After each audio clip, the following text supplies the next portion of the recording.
Bonjour mesdames et messieurs. Pour cette édition du magazine audiovisuel Changement Fondamental, comme vous le savez, qui vous oriente vers le développement, nous allons nous entretenir avec deux associés de l'agence KPM. C'est madame Anouchka Verhofstadt et monsieur Stéphane Abraham. Sans vouloir me monopoliser la parole, je dis bonjour madame, bonjour monsieur. Bonjour. Bonjour. Est-ce que vous pouvez nous parler du début de l'aventure de KPM? Les débuts de l'aventure, c'était il y a 25 ans. Nous avions quitté le Congo avec ma maman en 1991. Et en 1993, lui est venue l'idée de commencer à opérer dans le transport de courrier. Elle avait beaucoup de demandes de ses amis qui étaient restés au Congo et d'anciens clients qui avaient besoin de courrier personnalisé, des choses importantes à faire. Donc elle s'est donnée, elle a investi dans 4 billets d'avion pour commencer à faire des allers-retours une fois par semaine et pouvoir amener le courrier à ces personnes importantes. Donc elle allait récupérer le courrier à Bruxelles, elle voyageait, elle venait le redistribuer ici au Congo et inversement. Ces personnes lui remettaient du courrier pour le transmettre au niveau de la Belgique. Et voilà comment ça a commencé. Donc sur un mois, elle a fait 4 allers-retours et puis les choses ont pris petit à petit. Et c'était le début de l'aventure KPM. Et puis les demandes sont venues de plus en plus dans divers secteurs. Et voilà comment l'aventure a commencé, tout simplement. Et vous, monsieur Stéphane, comment vous êtes arrivé dans l'aventure? Et bien justement, comme Anouchka vient d'expliquer, la demande était de plus en plus forte. Et puis bon, à un moment donné, il y avait besoin de nouveaux capitaux d'une part et aussi de nouveaux associés pour aider à développer encore plus l'activité. Et c'est à ce moment-là que Madame Cathy, on se connaissait déjà, on était des amis déjà, elle a fait appel à nous. Nous avions eu un parcours, mon frère et moi, dans le secteur du diamant au Congo pendant pas mal d'années. Et puis à un certain moment, on est rentré en Belgique, puisque le marché du diamant était devenu difficile pour nous. Et on a passé une dizaine d'années en Belgique dans un secteur qu'on appelle HoReCa, c'est-à-dire hôtel, restaurant, café, bar, ce secteur-là. Et puis on avait la nostalgie du pays, on avait envie de revenir et ça a juste coïncidé, c'était très drôle parce que j'avais dit à mon frère que j'allais prendre contact avec Cathy pour voir s'il n'y avait pas quelque chose à faire sur le Congo. C'était mon intention et elle-même m'a appelé un jour avant pour me dire il faut qu'on se voit, j'ai un peu de difficulté, ma société devient trop importante, enfin voilà, et on s'est rencontrés et bon c'est comme ça que ça s'est fait. Et on a donc rejoint l'équipe de la mère et de la fille. En 2012. En 2012 avec mon frère. Et bon voilà, ça a permis d'aller vers un nouveau développement. Si je comprends bien, vous êtes 4 associés dans KPM. Comment vous vous répartissez les rôles? Dans une association, à un moment donné, il y avait une équipe qui était la mère et fille. Moi, je suis arrivé avec mon frère. Dire la vérité, au début, c'est pas évident. Parce qu'il faut effectivement répartir les tâches. Il faut savoir, il faut lâcher certaines tâches, il faut prendre certaines tâches, il faut équilibrer tout ça. Donc ça ne se fait pas du jour au lendemain. Et je pense que ça, c'est aussi quelque chose un message qu'on voulait faire passer. C'est pas toujours facile de s'accorder, mais avec un peu de persévérance et beaucoup d'affectif, parce on a beaucoup d'affection les uns pour les autres, on a des caractères très forts, donc il y a des prises de tête par moment, il y a des discussions qui sont houleuses, mais bon, en fin de compte, toute cette affection et ce désir de vouloir développer la société a pris le dessus, et il nous a fallu un peu de temps pour que chacun trouve ses marques et voir qu'est-ce qui lui convient le mieux. Je pense qu'on y est arrivé. Et c'est ce qui permet évidemment un très très bon développement de la société. Madame Anouchka, que veut dire KPM? Kin Personal Mail, en anglais. Courrier personnalisé. Vraiment. D'accord. Est-ce que vous pouvez nous parler des différents services que vous avez? Je commence par les services express.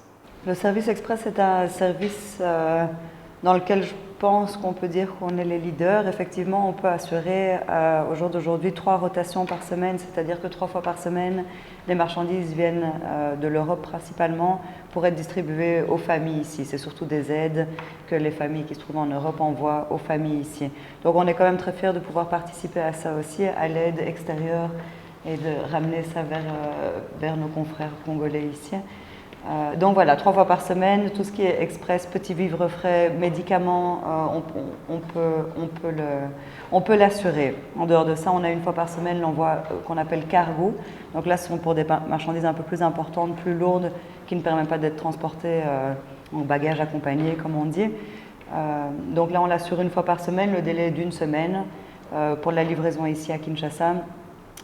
Le troisième service qu'on offre, c'est le service maritime qui est en belle progression parce qu'on se rend compte que c'est vraiment le service qui a le meilleur rapport qualité-prix, c'est-à-dire à très moindre coût. Les familles au niveau de l'Europe ou même ailleurs, Chine, États-Unis et compagnie, peuvent envoyer des marchandises à leur famille ici vraiment à moindre coût parce qu'un carton de 60, 40 par exemple centimètres au départ de Bruxelles, peu importe ce que vous mettez dedans, ça coûte 70 €. Donc il y a vraiment moyen que les familles à l'extérieur envoient des colis à des prix tout à fait démocratiques vers le Congo. Il y a aussi un service que vous appelez le service sous douane. Affirmatif. Le service sous douane est plutôt pour les opérateurs économiques sur la RDC qui ont leur propre réseau de dédouanement et de distribution par eux-mêmes. Donc on leur livre la marchandise au niveau de l'aéroport de Njili. Ensuite, eux prennent en charge le service de dédouanement et la récupération de leurs marchandises. J'ai checké dans votre site internet, j'ai trouvé que vous avez également des conseils, par exemple, liés au shopping online, à l'inventaire et puis à l'assurance. Essayez un peu de nous expliquer ce que c'est. Au niveau du shopping online, il y a deux possibilités, deux services que nous offrons. Le premier est nous avons une réelle centrale d'achat au niveau de Bruxelles, c'est-à-dire vous avez le loisir d'envoyer n'importe quel type d'article que vous avez besoin et nous vous renverrons une offre pour l'achat, le transport et la mise à disposition de cet article ici à Kinshasa. Ce service-là vous permet de bénéficier d'une facturation hors TVA au niveau de l'Europe, donc vous ne payez pas de la TVA de l'Europe puisque les marchandises sont exportées.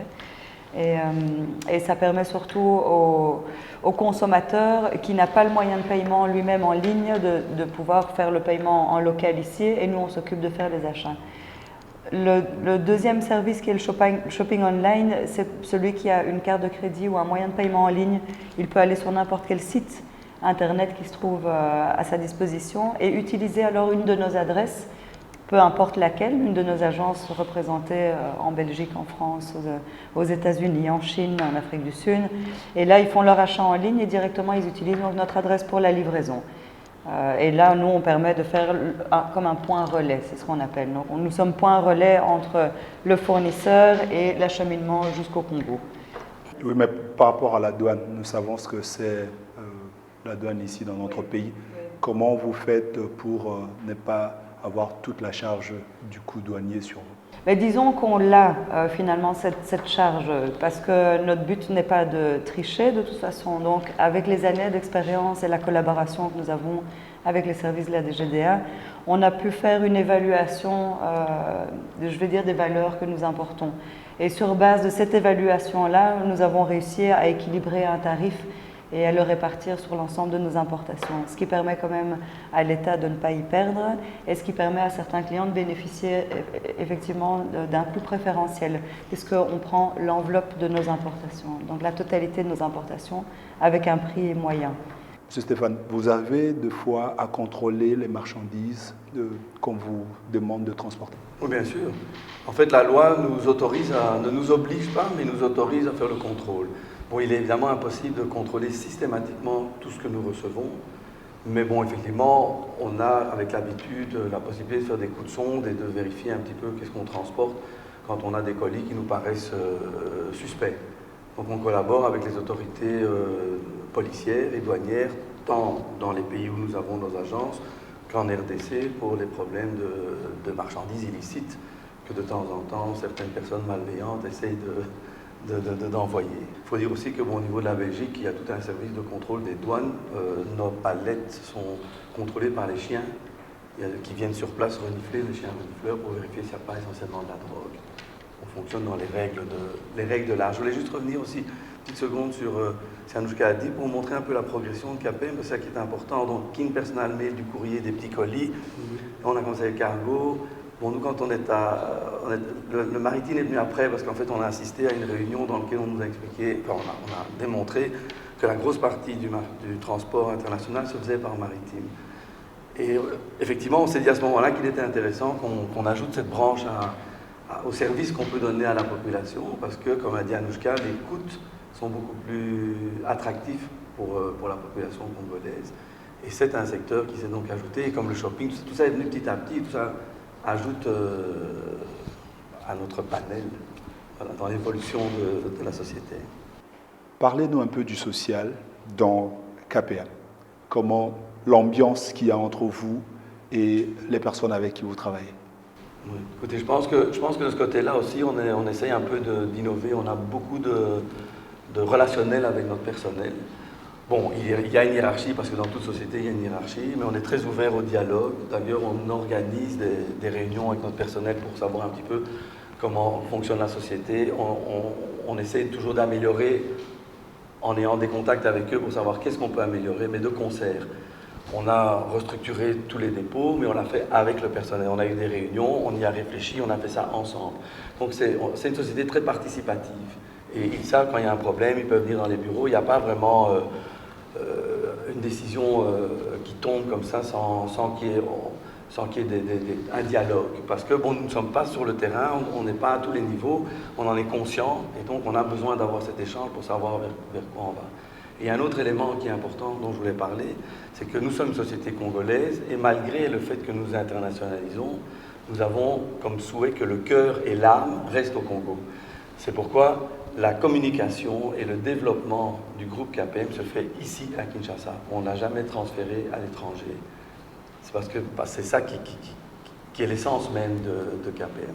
Et au plus le groupe se développe, au plus ces entités de communication et développement se développent en même temps. Est-ce que les travailleurs vous font des propositions que vous associez également à vos décisions? Oui, tout à fait, bien sûr. Bien sûr. Au quotidien, on peut dire, Oui, pratiquement. tout à fait. Façon de parler, mais Oui.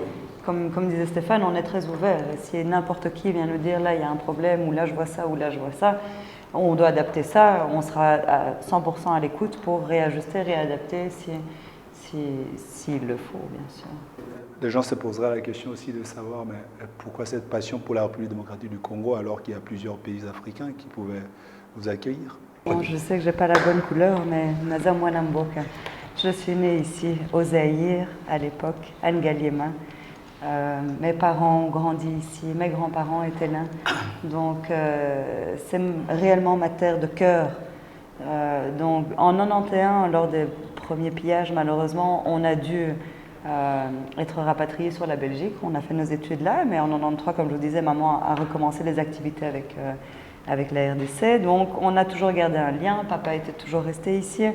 Donc, chaque année, on était 2-3 fois par an ici en tant qu'enfant.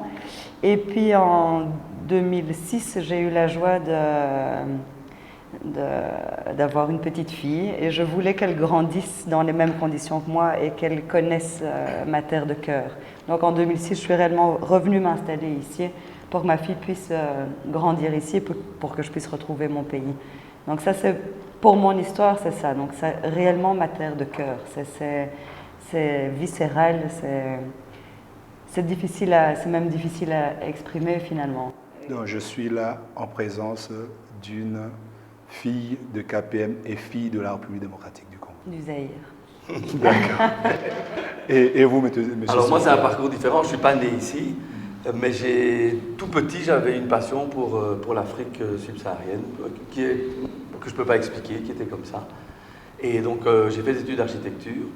Bon, j'ai aussi pas mal d'amis dont les parents étaient ici à l'époque, donc j'ai baigné un peu dans cette ambiance. Et puis j'ai fait donc mes études d'architecture. J'ai choisi une section sur l'architecture dans les pays subsahariens, donc d'Afrique. Et j'ai fait mon mémoire. Je suis parti en Côte d'Ivoire. J'ai fait mon mémoire sur la Côte d'Ivoire, sur l'habitat traditionnel en Côte d'Ivoire. Et puis bon, comme j'avais beaucoup d'amis dont les parents étaient ici, ben, naturellement j'ai atterri au Congo. Et là, ça a été un véritable coup de foudre en fait. Et dire pourquoi, je ne sais pas. Je pense qu'il y a beaucoup de gens qui ont ce coup de foudre pour la RDC. Et pourtant, bon, voilà, c'est un pays où il y a des difficultés, c'est pas facile tous les jours, mais il y a quelque chose qui fait qu'on aime ce pays, voilà. Et bon, souvent, par exemple, on voit même des Congolais qui sont à l'étranger, enfin, qui vont, par exemple, j'ai une amie qui me dit, ah oui, je suis à Luanda, il y a ci, il y a là, il y a là, et puis elle me dit, bon, enfin, c'est pas Kinshasa. Bon, voilà. Pourquoi? On n'en sait rien, mais c'est comme ça. Et quand on a ce coup de cœur, on l'a. Après, c'est très. Moi, je vous dis, moi, après, je suis rentré en Europe parce que bon, les circonstances ont fait qu'on n'a pas pu rester, mais on avait qu'une idée, c'est de revenir et on est revenu. Voilà. Les perspectives d'avenir pour KPM. Est-ce que vous allez rester dans la logistique ou vous avez d'autres idées en vue? Écoutez, nous, on est très progressistes, hein, donc on a envie tout le temps d'évoluer. Donc là, bon, KPM, c'était, comme on a dit au début, l'axe Bruxelles-Kinshasa. enfin, pour lequel RDC, puisqu'on distribue dans toute la RDC, qu'on a aussi une agence à Lubumbashi. Et bon, depuis un certain temps, on a commencé à essayer d'ouvrir des agences, à s'internationaliser. On est fiers, en fait, de pouvoir dire qu'à un moment donné, je pense qu'APM est, je sais pas, bon, je suppose qu'on n'est pas la seule société, il y en a avoir d'autres, mais généralement, les sociétés viennent de l'étranger s'installer en RDC et profiter du creuset économique de la RDC. Bon, nous, on est parti dans le principe inverse, puisqu'on est ici, on a voulu faire connaître KPM à l'étranger. C'est comme ça qu'aujourd'hui, on a une douzaine d'agences et on a encore l'intention de se développer. Bon, ce qu'il y a, c'est qu'effectivement, à un moment donné, quand on a ouvert des agences à gauche et à droite, et qu'on voit que ça prend, bon, l'ampleur du travail devient beaucoup plus important. Et à un moment donné, on s'est posé la question, on est obligé de restructurer l'appareil KPM pour qu'il puisse encore se développer davantage. Ça, c'est la phase dans laquelle on est actuellement, et qu'Anouchka va peut-être pouvoir vous expliquer parce qu'elle est plus au fait, mais le principe est vraiment de s'ouvrir, d'internationaliser. Et bon, moi, je m'occupe de la partie plus juridique. Anouchka s'occupe de la partie plus technique avec mon frère. Et donc là, maintenant, effectivement, au point de vue juridique aussi, on est en train de faire une société KPM Group qui peut détenir différents secteurs. Donc évidemment, le KPM logistique qu'on développe et qu'on est en train de développer. On vient de créer une société KPM Security, donc pour la sécurité des biens et des personnes en RDC dans un premier temps, qui a vocation éventuellement de se développer à l'étranger aussi par la suite. Et puis bon, on a encore d'autres projets, donc voilà, il n'y a pas de raison de s'arrêter. Il n'y en a pas. Au niveau du développement, ce que disait Stéphane, c'est qu'on rentre là maintenant, donc je dois malheureusement quitter notre pays incessamment sous peu pour retourner vers l'Europe et pour développer un système informatique beaucoup plus performant. On doit absolument permettre à notre clientèle de pouvoir traquer son colis, de suivre le colis en ligne et rapidement, d'avoir sa position géolocalisée rapidement. Et ça, c'est le développement qui va se dérouler dans ce deuxième semestre de cette année pour que janvier 2020, on puisse vraiment opérer sur un outil très très performant au niveau de la logistique, qui permettra de relier déjà toutes nos agences actuelles dans un système informatique et qui permettra donc au client, en ligne avec son numéro de dossier, de pouvoir vérifier la position de son dossier en temps réel finalement. C'est un besoin qui est primordial de nos jours. Tout le monde veut tout de suite, donc on est obligé de suivre cette cadence-là. Donc on va mettre en place ça dans les mois à venir pour qu'en janvier 2020, on soit tout à fait opérationnel et on sera une des premières sociétés dans le secteur au niveau congolais à offrir ce genre de service, encore plus performant finalement. À vous entendre, c'est comme si KPM est allé de progression en progression. Est-ce que vous avez connu aussi des moments difficiles? On a connu des moments très difficiles évidemment. D'où d'ailleurs cette belle rencontre avec Stéphane et son frère. Si on n'avait pas connu ce moment difficile, on n'en serait pas là.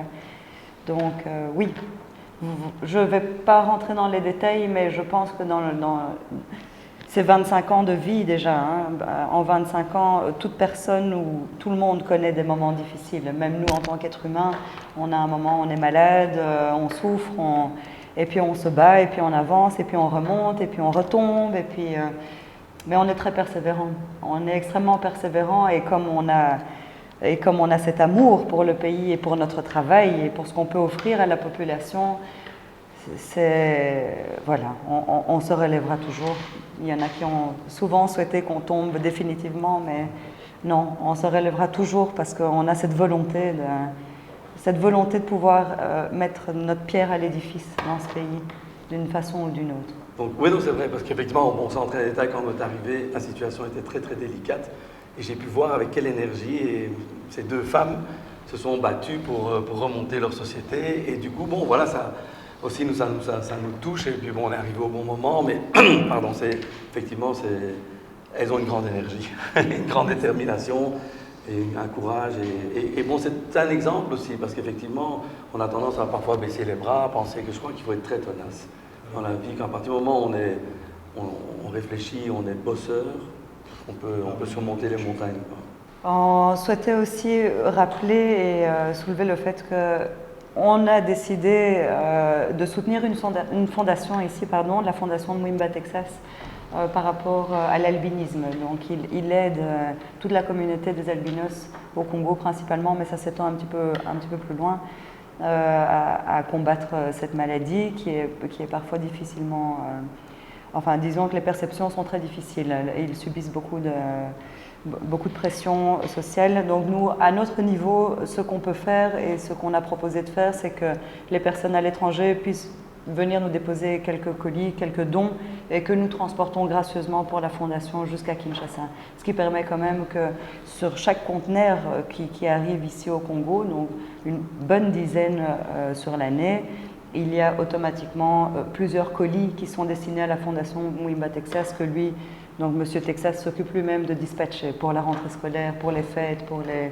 Donc c'est une fondation auquel on tient et c'est notre participation à ce niveau-là. Une manière de venir en aide aux albinos qui vivent en République démocratique du Congo. Il faut le mentionner, les albinos en Afrique sont très marginalisés.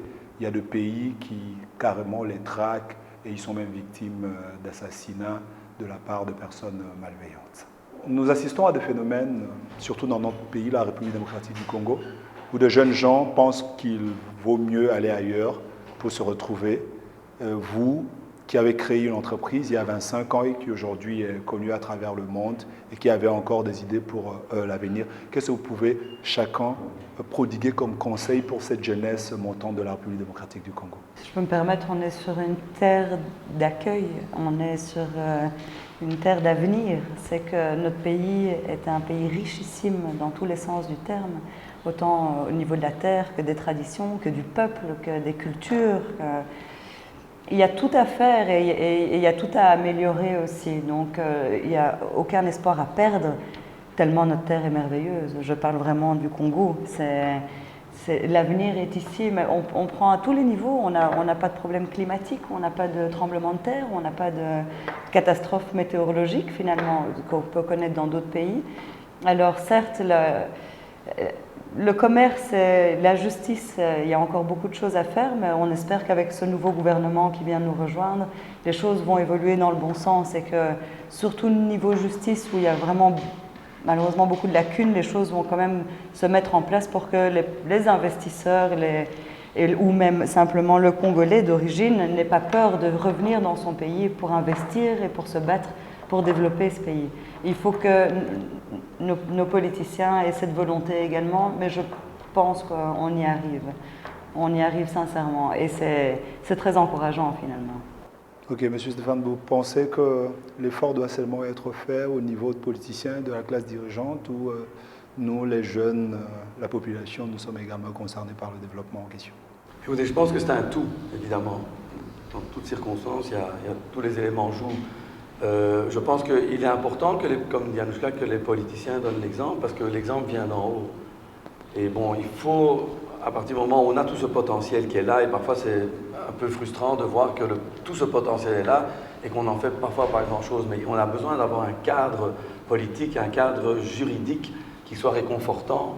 Beaucoup de sociétés étrangères n'osent pas venir s'installer ici, elles ne sont pas réellement ici, elles sont ici via des contrats, parce qu'elles ont peur un peu de... Bon, nous on est des habitués, mais c'est vrai que ce n'est pas toujours évident. Et je crois que c'est une nécessité de créer ce cadre juridique et politique qui réconforte. Ça met du temps, mais à part ça, effectivement, le potentiel est très très important. Je pense que les Congolais ont beaucoup à faire dans ce pays. Moi, je dis toujours, j'ai une devise personnelle que j'aime bien toujours donner, c'est de dire qu'il est nécessaire de rêver pour réussir, pour réaliser, il n'est pas nécessaire de réussir pour persévérer. Je veux dire par là, bon, le rêve est important, et on a du rêve au Congo. On nous donne du rêve, et puis bon, avec ce rêve, il faut avoir des réalités. Je crois que ce qu'il y a parfois, et c'est ce que nous avons surmonté, c'est les moments difficiles où on baisse les bras et on arrête tout. Des activités qui démarrent et puis qui disparaissent parce qu'il y a la vie est faite de hauts et de bas et de difficultés, et il ne faut pas se décourager, il faut être tenace, il faut continuer, il faut aller de l'avant. Je pense que c'est fondamental, et c'est peut-être le message qu'on peut donner aux jeunes de ce pays. Voilà, ça se passe de commentaires. Comme je vous avais dit, nous nous sommes entretenus avec deux associés de KPM. Il y a Madame Anouchka Verhofstadt et Monsieur Stéphane Abraham qui nous ont dit comment l'entreprise a commencé il y a 25 ans et aujourd'hui est connue à travers le monde entier.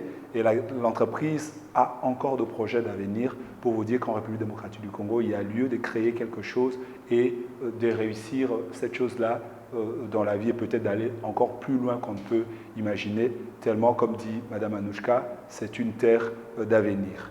Merci d'avoir été le nôtre pour suivre ces magazines Changement Fondamental. Comme nous vous l'avons annoncé, nous allons faire le tour des locaux pour voir opérationnellement comment KPM Kinshasa Personal Mailing fonctionne. Merci, au revoir. Merci, au revoir. Merci.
Les agents, les futurs candidats sont en train de suivre une formation de gardiennage de base, mais suivie d'une formation d'incendie, de premiers soins et de self-défense.